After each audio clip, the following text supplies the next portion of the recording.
Alright y'all, welcome back to the channel and to some more buckshot testing. And today, we're out here on a pretty muggy, hot, humid, overcast, rainy day. But we've still got some testing to do for you guys with a combo that I haven't brought out in several months now. And it's been even a little longer since we've ran any buckshot through it. So I'm really curious to see how these shells do. Since we've got two different ones to run side by side. They're very similar loading, but two different brands. And they're kind of the entry level or the lowest price range variant of these shells from each company. I don't think we've tested any of this shot size through this gun yet either, so this should be a rather interesting test to see what happens, because we may have some very nice performing combinations here. But first, we'll take a look at the shotgun that we're going to be running today, that being this. It's a 1952 Browning Auto 5. It's a 12 gauge with a 28-inch barrel on it that has a fixed full choke. This choke measures right about 685 for a constriction, so a little closer to what we would consider an extra full today, but not uncommon for older fixed chokes to run a little bit on the tighter side. Either way, we've tested this gun a good few times on the channel now. This was my uncle's shotgun that he carried for probably 40 years up in the mountains of Virginia and West Virginia. Took a lot of deer with it, few turkeys, a lot of property maintenance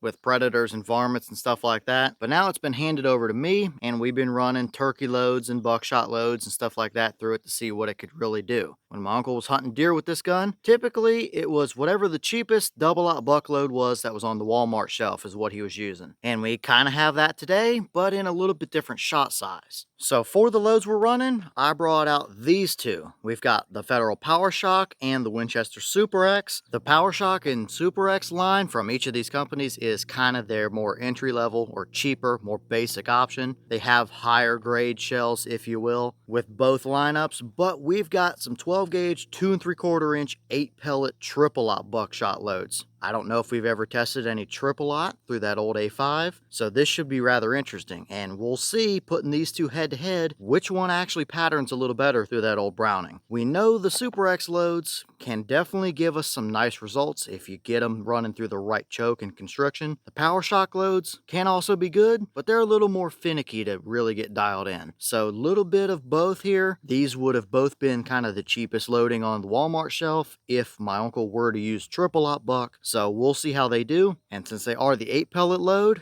will we have any flyers or not? Kind of like the 9th pellet flyer and double-aught? Maybe, maybe not. We'll see what happens and how they do when we put them head to head through that old Browning, and if it even likes triple-aught buck in the first place. So as for today's test, we're running everything the same as usual. I've got two targets set up side by side at 40 yards with the chrono to get our velocity and the templates we can lay up over our results. So let's get you guys a view of those targets. We'll start with the Power-Shok, then we'll move to the Super X, and we'll see how they compare and whether or not this old Browning actually likes triple-aught buck in general or not. I don't know what we're going to see yet, but it should be rather interesting and potentially work out rather nicely in our favor if the triple-aught pellets actually do well through this gun anyway. So let's get you guys a view of those targets, take some shots, and see how they perform.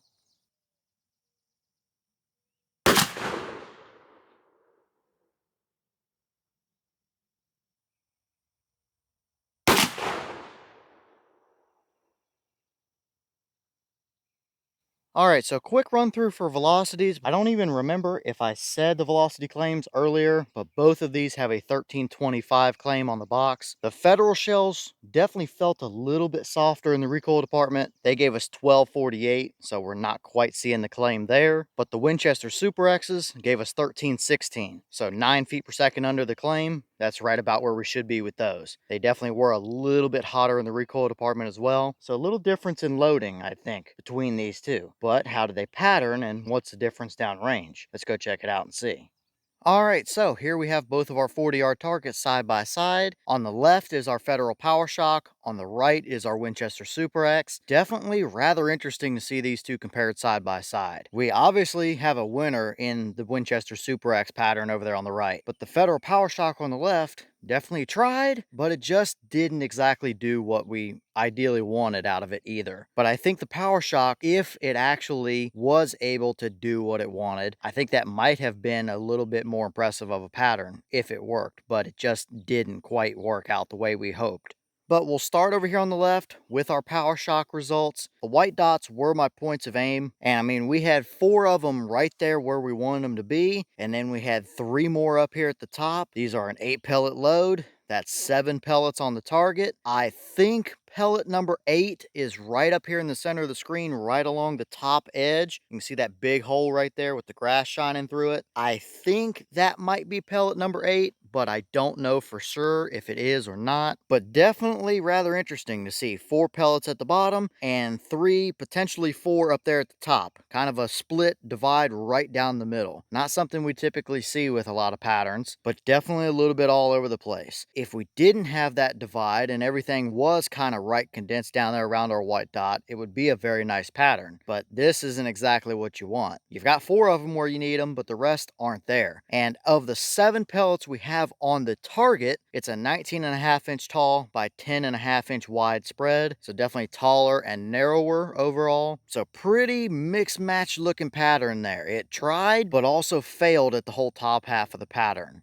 But now compare that to this Winchester Super X pattern. We actually have all 8 pellets on the target and what looks like a little more condensed area of an entire pattern. We don't have this big split like we had with the Power-Shoks. You've got 7 of them kind of right down here around your white dot, or I guess you can maybe even say 6. Number 7 would kind of be top left, and number 8 is definitely a little bit of a flyer up there at the top right. But this is still probably the better pattern, or at least definitely would be my preferred option for sure. Out of that spread, we had 16 inches tall by about 15.25 inches wide. So it is a little more condensed, might be a little bit more wide, but our Power-Shok pattern was a lot more of a vertical, narrower pattern overall. But this is definitely the winner or the preferred option between these two. Overall, not exactly the results I was expecting to see. The Super X, yeah, that's pretty realistic. The Power-Shok definitely did some funny things over there, but that's kind of been the case with these Power-Shok buckshot loads across the board. When they perform well and you find the right choke and setup that they like, they're very nice performers. But if you don't have the perfect setup, they do weird things, they get splotchy, sporadic all over the place, and that's what we saw here. So now let's throw a couple templates up over these 2 results and see how they would have actually done out there in the field if you would have taken these shots, because that might be a little more representative of how they performed than just the blank sheets of paper. First up, we have a deer template. This is our Federal Power-Shok pattern, so I'm gonna kind of just put it lined up with where our point of aim was. I think that is where the main portion of our pattern tried to be, and then we threw a bunch of other stuff way up over his back. But you got 4 pellets nice and tight right through the vitals, and 4 pellets of triple aught at mid 1200s is what these shells were moving. It's going to do the job on a deer, but we saw how inconsistent the pattern was overall, so this is still probably not the preferred option, even if the dead center core of the pattern might be a little bit tighter. But now we've got it moved over to our Super X pattern. Immediately, this is definitely the better option for sure. You've got 7 of the 8 pellets, all pretty much right through the vital area there. The only one we're missing is the little bit of a flyer that's just above his back there behind the template. But everything else is right where you want it to be overall. So definitely the winning combination for a deer hunt, and that's really not too bad. You could probably stretch it out a little farther, 45, maybe 50 yards if you misjudge your range a little and still be good enough. But obviously 40 yards and in, that would be a deer hunting combination all day long, no doubt about it. Next up, we have our coyote template. We're back over here on the Power-Shok pattern now. Obviously, a 70-year-old Browning with a load of triple-aught buck is probably not a very common choice for predator hunting. But if this was kind of your farm gun, your backyard critter gun, or you were on a deer hunt and had a coyote come by, this is the pattern you'd be looking at with the Power-Shoks. Still a bad day for the coyote for sure. But comparing that now to our Winchester Super X pattern, obviously we've got a much more favorable spread of pellets there. You're going to be covering more areas on them. You've got some right through the heart and lung area. You got some in the spine, some in the neck, even one up there kind of right below the ear. So still, the Super X is the preferred pattern if you had a predator type situation to deal with and happen to have this combination on hand. And finally, we have our torso cutout template. We're not trying to look at this like it's a 40-yard home defense type of setup or nothing like that. But some people may have a little better reference on what this looks like compared to just the body size of an animal. This is a regulation 18 by 30 inch torso cutout, and we would have had 6 of the 8 pellets that would have hit the torso at 40 yards. 4 of them pretty well right through center mass, and 2 up there a little bit higher up. So I definitely still wouldn't want to be the one standing in front of it, even if this is maybe the little bit less superior pattern. But now comparing that again to our Super X loading, you've got 6 of them right through center mass there. So total numbers wise, technically the same, but I would still personally rather have this spread. It's a little more reliable, a little more consistent. With the Power-Shoks, you're still looking at very splotchy results all over the place. So obviously the Super X is the overall winner for us today, at least in that 70-year-old Browning. And here is the wad out of our Federal Power-Shok shell. The Winchester loads do not have any kind of wad, but both of these are buffered and neither one of them is a plated pellet. So the only difference is the Federals do have this small wad in there, which is the typical Federal buckshot load type of wad, a little bit shorter length. You can see a little bit of that buffer material down in there, but overall looks just fine. And I mean, nothing I'm concerned with as far as the wad goes. Our pattern just was a little bit all over the place though.